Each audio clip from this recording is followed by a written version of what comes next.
是波，我家有只只有是道。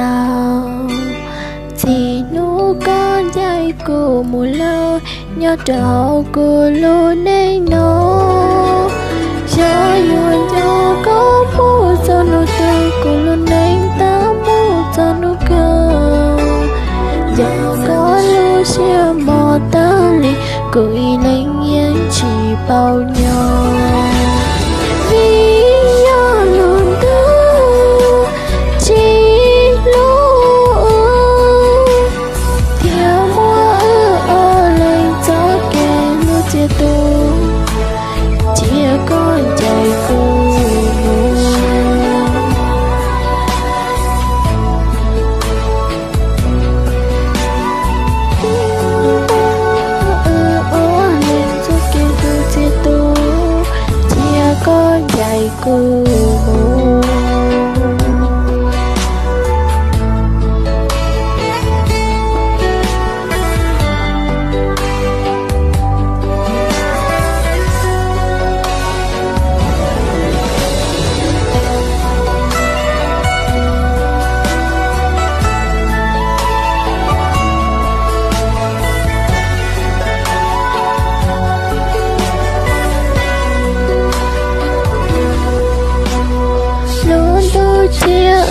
lo xì bó, 我家有只只有是道。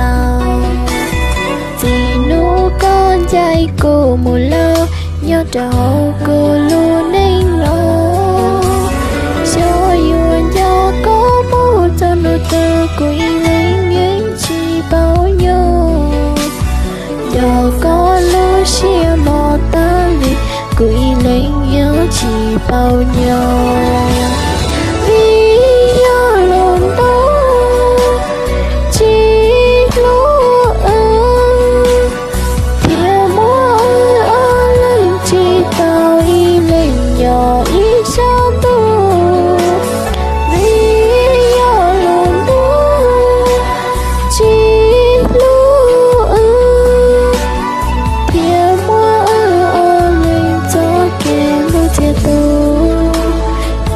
Con dạy cô